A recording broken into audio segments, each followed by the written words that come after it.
algo muy interesante pasó en un zoológico de Estados Unidos en relación con un simio, que era un orangután, que empezó a tener problemas de salud. Los veterinarios descubrieron que cuando este simio experimentaba problemas en la piel, problemas con su pelo, le hicieron una especie de revisión analítica, como se haría comúnmente, un análisis de sangre, y vieron que ese orangután que llevaba tantísimos años con ellos en el zoológico empezaba a tener los niveles de colesterol más elevados que el resto de compañeros orangutanes. Con lo cual empezaron a hacer un monitoreo de lo que estaba pasando. Realmente el orangután tenía una alimentación muy parecida a la que tomaba en su entorno natural, pero se dieron cuenta de que muchos de los visitantes, cuando se acercaban a ver al orangután, le daban comida de humano, le daban restos de bocadillo, le daban golosinas, le daban lo que llevasen encima. Y esto había estado pasando y había sido un factor que había pasado desapercibido por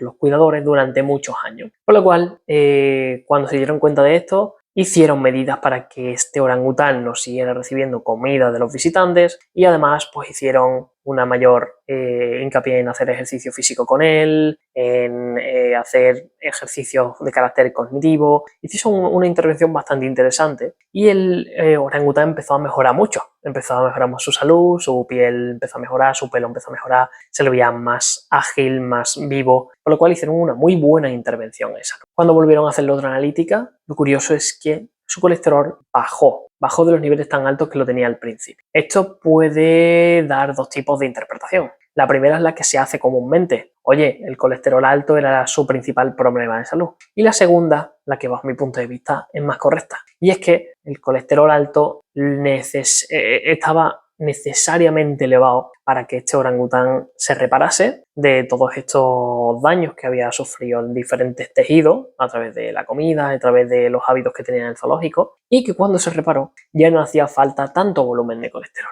En este episodio del podcast Hackeando la Salud vamos a hablar sobre una polémica molécula que la mayoría de las personas no sabe realmente la capacidad que tiene en la mejora de salud. Así que si te interesa este tema, te recomiendo que te quedes conmigo un rato. Bienvenido a Hackeando la Salud, un lugar donde discutimos ciencia y herramientas basadas en ciencia para optimizar la salud y el rendimiento en el día a día. Lo primero de todo es descubrir qué es el colesterol. El colesterol es una molécula de carácter lipídico, es decir, de carácter graso, que es una molécula muy importante para todas y cada una de las células del organismo humano. Se compone por 27 átomos de carbono, 46 átomos de hidrógeno y un átomo de oxígeno. Es una molécula bastante grande. El colesterol es, digamos, el precursor de hormonas, forma parte estructural de la membrana de nuestra célula, es decir, del envoltorio, forma parte de la bilis, que es necesaria para digerir las grasas, nos ayuda con el equilibrio hídrico, es decir, de electrolitos dentro y fuera de las células, ayuda a que nuestras células tengan gran fluidez en el transporte de sustancias de fuera de la célula dentro de la célula, compone la vaina de mielina, que es una especie de plástico o de envoltorio que tienen nuestras neuronas, que tienen como objetivo proteger a las neuronas y optimizar la velocidad del impulso nervioso. Obviamente es muy necesario para la síntesis de vitamina D y un largo etcétera. Entonces, por todo esto podemos catalogar al colesterol como una molécula indispensable o fundamental para la vida. De hecho, si nosotros no comemos nada durante el día que tenga colesterol, nuestro hígado va a generar 1 gramo de colesterol por sí solo, ¿vale? Esto es importante porque eso quiere decir que diariamente necesitamos administración o creación de colesterol. Sin embargo, si lo comemos, nuestro cuerpo se va a ahorrar ese esfuerzo metabólico de crear esta molécula. Hay que decir que este colesterol influye indirectamente en la síntesis de energía en nuestras células. Para que una célula del riñón funcione eficientemente, para que una célula del hígado funcione eficientemente o para que una neurona funcione eficientemente, necesita tener la capacidad de generar energía, ¿vale? En el momento en el que no tiene la capacidad de generar energía, se autodestruye, ¿vale? Porque no puede ejecutar sus labores. Y el colesterol es indirectamente esencial para producir energía, porque es responsable, como decíamos antes, de la fluidez de la membrana, de que sea capaz de meter componentes de fuera que le hacen falta para producir energía y de sacar elementos de dentro que le hagan falta para producir energía. Pero hay un aspecto muy interesante acerca del colesterol, y es que, como es una grasa, no se disuelve en agua, por lo cual tiene que ir vehiculizado por diferentes transportadores o por diferentes coches o camiones, por poner un ejemplo más común.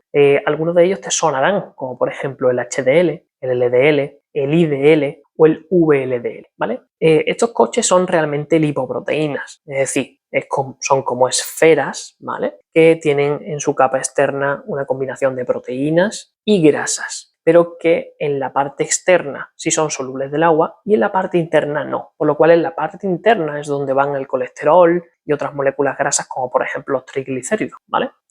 Por lo cual, para que nuestro cuerpo lleve colesterol a los sitios dañados o que retire el colesterol de las células que se han estropeado por cualquier agresor o simplemente que están envejecidas, necesitan esos transportadores, ¿vale? Que son lipoproteínas, que son en combinación unas esferas que combinan proteínas y algunos ácidos grasos. Claro, cada vehículo, cada tipo diferente de lipoproteína, que por ejemplo la HDL es una lipoproteína de alta densidad, el LDL es una proteína de baja densidad, que son los típicos marcadores de colesterol bueno y colesterol malo que salen en las analíticas. Bueno, pues cada lipoproteína tiene una capacidad de transportar más o menos colesterol, ¿vale? Por lo cual cada vehículo tiene una capacidad diferente y cada vehículo tiene un tamaño diferente. Por ejemplo, por hablar del conocido colesterol malo es el que se encarga, ¿vale?, de transportar de forma eficiente el colesterol de los tejidos del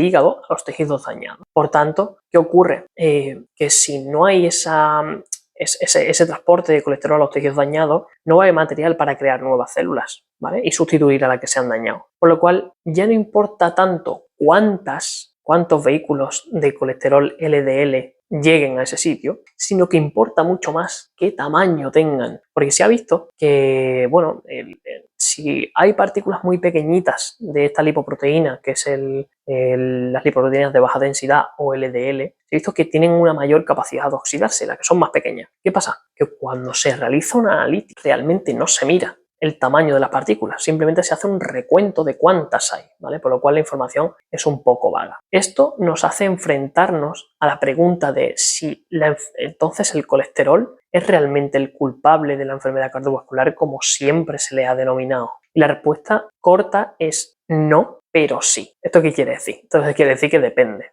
Realmente se ha visto que las personas con enfermedad cardiovascular sufren dos procesos, que uno es la insulinoresistencia. La insulina es una hormona que lo que hace es empezar procesos anabólicos o procesos de creación de tejido, ¿vale? Por ejemplo, cuando engordamos o cuando creamos músculo, que son dos procesos que crean tejido, la insulina tiene gran parte de responsabilidad aquí, ¿vale?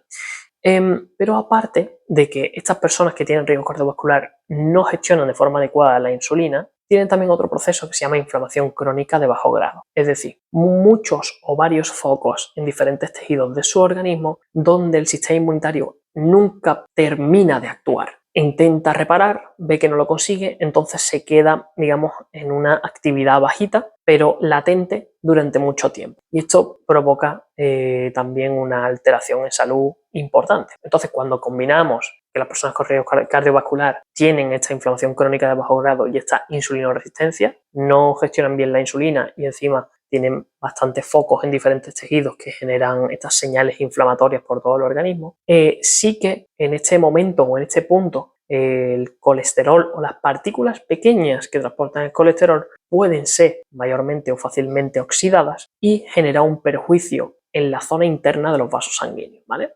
La enfermedad cardiovascular se define por la creación o la generación de la placa aterosclerótica, ¿vale? La placa aterosclerótica es simplemente un daño que se provoca en la zona interna de los vasos sanguíneos que intenta repararse, pero cuando se intenta reparar ese vaso sanguíneo se va haciendo más pequeño porque hay un proceso inflamatorio y deja pasar menos cantidad de sangre hasta que se tapona por completo y se produce, pues, típicos infartos, ictus y accidentes cardiovasculares muy relevantes que pueden comprometer la salud del individuo, ¿vale? Pero solamente, y esta es la pregunta fundamental, ¿la placa aterosclerótica es colesterol oxidado o es lipoproteínas de baja densidad oxidada? No. Existen en la placa aterosclerótica lipoproteínas de baja densidad oxidada, pero también existe calcio, también existen otras proteínas, también existen células espumosas, como por ejemplo células inmunitarias o células musculares, por lo cual es como decir que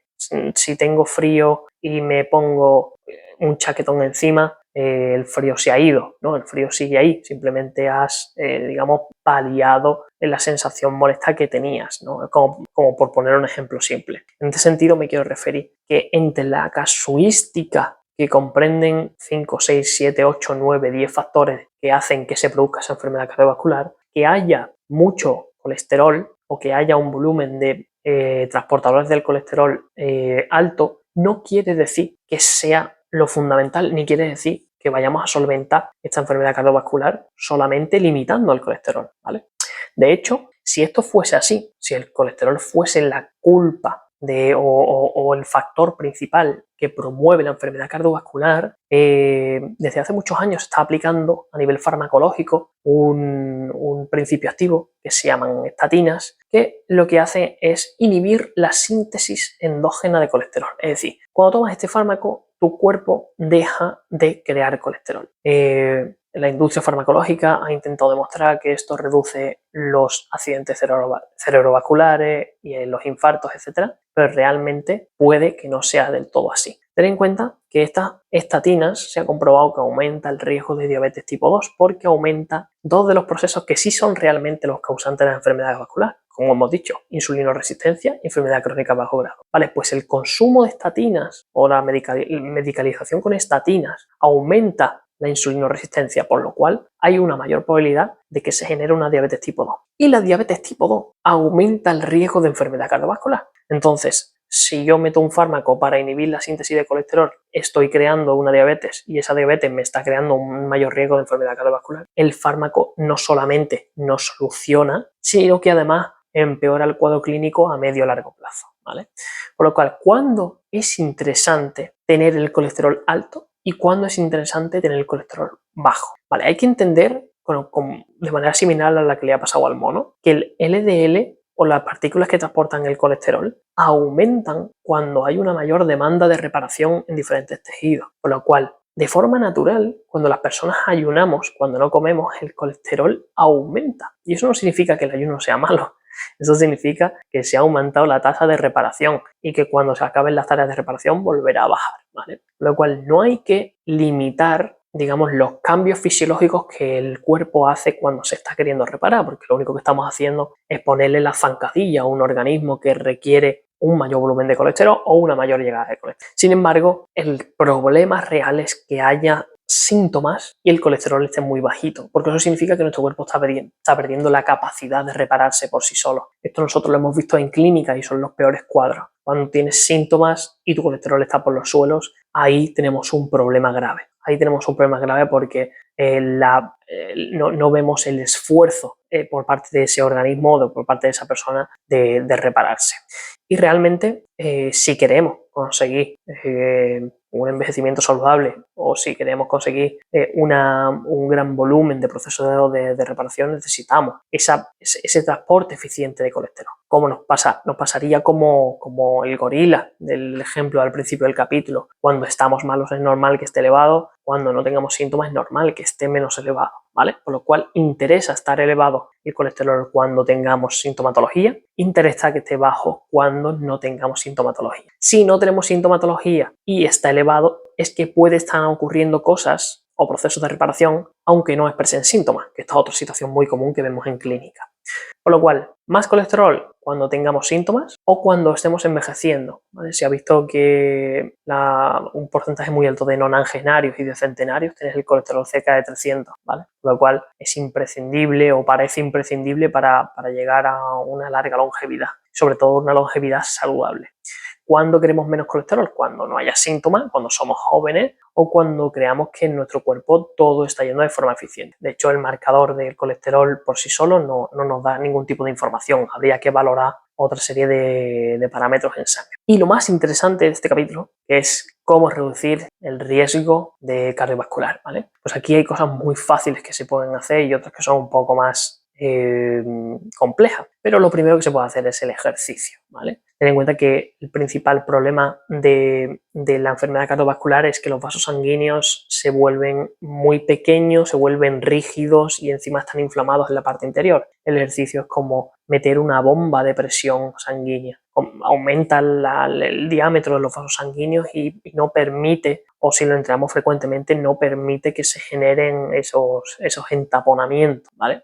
Lo segundo es una alimentación baja en hidratos de carbono, ¿vale? Porque una de las cosas que más provoca que se oxiden los vehículos que transportan el colesterol, las LDL, es tener niveles desregulados de glucosa en sangre. Lo tercero es aumentar el volumen de fibra, ¿vale? Pero teniendo a raya un volumen muy bajito de carbohidratos. Lo cuarto es administrar coenzima Q10. Se ha visto que la coenzima Q10 en el suplemento tiene la capacidad de mejorar la energía de las células y apoya a la reparación de los diferentes tejidos que estén dañados. Punto número 3, o punto número 3, no, punto número 5 es el magnesio. El magnesio viene muy bien en alteraciones cardiovasculares, omega 3, vitamina C, vitamina D y por último un descanso óptimo. Por la noche reparamos. Si no dormimos, no hay una reparación eficiente. Y ya no solamente si no dormimos, sino dormimos de forma óptima, con unos largos bloques de sueño profundo, unos largos bloques de sueño REM, con unas largas horas de sueño total. Es decir, todo esto es monitoreable y lo trabajamos con los pacientes. Y es increíble la diferencia de una persona que trabaja en su sueño al mismo tiempo que hace un tratamiento o la que no lo trabaja y hace el mismo tratamiento. La diferencia es brutal. Como conclusión, quiero decirte que, bueno, que el colesterol es una molécula fundamental de la vida. No debes de temerlo, ni tampoco a los alimentos que tengan colesterol.